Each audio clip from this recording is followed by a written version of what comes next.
इरशाद भट्टी साहब, आपसे शुरू करते हैं। आज बजट तकरीर आपने सुनी सर, हुकूमत का मौक़िफ़ आपके सामने है। क्या ख्याल है कि इन हालात में ये हुकूमत इससे ज़्यादा बेहतर बजट पेश कर सकती थी, और इस बजट को देखते हुए आपको लगता है कि अवाम के लिए कोई बेहतरी की उम्मीद है? वैसे देखिए, पहली बात तो ये है कि अगर हम इसको मुख्तसर करें, निसाबी किताबी बात करें, तो वो ये है कि 9,500 अरब का बजट है और ख़सारा अल्हम्दुलिल्लाह है 4,500 अरब का। बिल्कुल। और उसके बाद दिफा का, तनख्वाहें, पेंशन, सिविलियन, ये खर्चे निकाल दें तो 18वीं तरमीम की बरकत से अल्हम्दुलिल्लाह पहले दिन हम खसारे से शुरू करते हैं। वफाक खसारे से शुरू करता है। और अगर हम इसको गैर निसाबी तौर पर देखें तो माजरत के साथ अपने आप से भी और अपनी कौम से भी, और ये जो नारे मारते हैं खुद मुख्तार, आज़ाद और पता नहीं क्या क्या कौम, और वज़ीर आज़म शहबाज शरीफ साहब की बात को आगे बढ़ाते हुए कि भूखे नंगों का क्या बजट, मकरूजों का क्या बजट, जिनके घर के बर्तन तक गिरवी रख दिए गए हों उनका क्या बजट, और जिनके जो बच्चे पैदा नहीं हुए उनका भी एडवांस पकड़ लिया गया हो उनका क्या बजट, और जिनके 5% मौजें कर रहे हों और 95% बकौल मुसद्दक मलक जहर खाने को पैसे ना हो उनका क्या बजट, और जिनके हर महीने, हर हफ्ते और बल्कि अब तो हर दिन ज़िमनी बजट आ रहे हों इनका क्या बजट, और जिनके 24 करोड़ आवाम में से डायरेक्ट की बात कर रहा हूं 24 लाख टैक्स, 24 लाख भी टैक्स ना देते हो उनका क्या बजट, और जहां कदम कद इट पट्टो थे करप्शन, लुटमार, बददियांती, बेईमानी, जखीरा अंदेजी और ऊपर से नीचे तक ये सारा कुछ हो उनका क्या बजट, और फिर वहां क्या बजट का पेश करना कि जहां कभी भी किसी भी हुक्मरान की तकरीरों के अलावा अवाम नंबर 1 तरजीह नहीं रही, और जहां बजट कभी भी हकीकत ना बताई जाती हो, अल्फाज का गोरख धंधा हो, असल कहानी जो होती है वो छुपाई जा रही हो, वहां क्या बजट। और जहां की अशराफिया इलीट, दो तीन जुमले अशराफिया इलीट क्लास को आज भी 800 अरब से ज्यादा सब्सिडीज और मराहत दी जा रही हैं, कदम कदम पर छूट दी जा रही है, और गरीबों को कदम कदम पर ऐसे टैक्स हैं कि इनडायरेक्ट 36 टैक्स मैं देता हूं। 36, जैसे आपने कहा था पंखा चलाएं तो साबुन से नहाएं, तो टेलीफोन पर बात करें, तो घर से बाहर निकले बस सांस लेने पे या बात करने पे टैक्स नहीं है। आप ठीक कह रहे हैं, लेकिन भट्टी साहब मुझे और फिर आखिरी बात, एक आखिरी बात, ये जो मराठी अफसर तबका है, एक आखिरी बात, ये जो सरकारी अफसरान हैं, ये जो एमएनएज एमपीएज हैं, जो हुक्मरान हैं,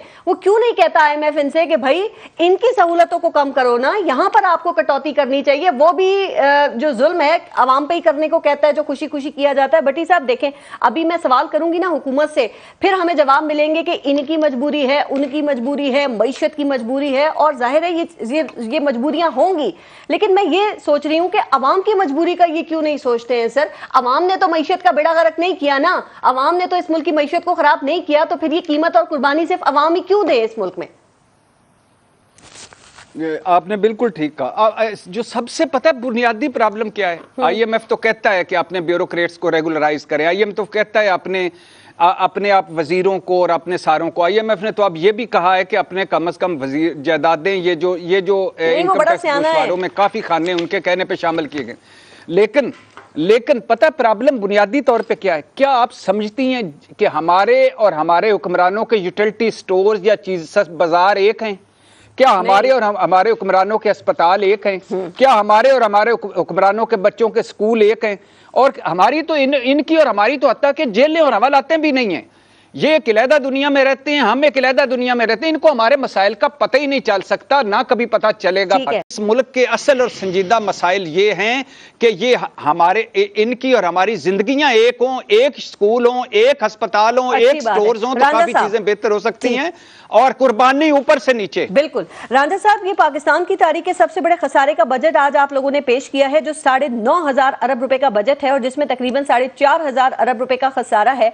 तो जाहिर है अब ये इनडायरेक्ट टैक्सेस से, कर्जे से और इधर उधर मांग तांग के ही इसको पूरा किया जाएगा। और इस बजट में आपने 7,255 अरब रुपए के इजाफी टैक्सेस लगाए हैं। तो सर, ये इतनी टैक्सों की भरमार आपने की, क्या वाकई आपको अवाम से कोई डर या खौफ नहीं है कि आप किस तरह उनके पास जाएंगे? जाना तो उन्हीं के पास है ना आपने। देखिए एक मैं आपको पारस बात बताऊं कि पाकिस्तान में हमें बिल्कुल इस चीज का एहसास है कि पाकिस्तान की आवाम जो है उसके ऊपर कोई ऐसा वजन, कोई ऐसे टैक्सेशंस ना की जाएं जिससे उनके ऊपर अजाफी जो वजन है उसमें इजाफा हो।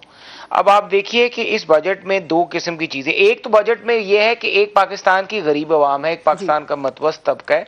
आप देखिए कि पाकिस्तान की पॉपुलेशन जो है 22-23 करोड़ की, उसमें उन लोगों की तादाद कितनी है जिनकी सैलरी इनकम जो है 40,000 या 40,000 से कम है।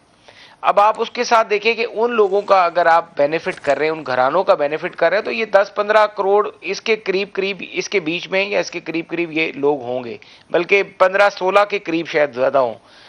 अब मैं आपको कह रहा हूं कि हम उन लोगों के लिए आप रिलीफ दे रहे हैं, आप उनको एशियाए खुर्दोनोश जो है यूटिलिटी स्टोर्स के जरिए जो है वो सस्ती फरामी का जो कर रहे हैं वो आप कर रहे हैं कि चीनी, आटा, घी, लिमिटेड दे रहे हैं, वहां ये चीजें उनको सस्ता मिले महीने में एक बार, वो भी लिमिटेड, वहां पे दे रहे हैं।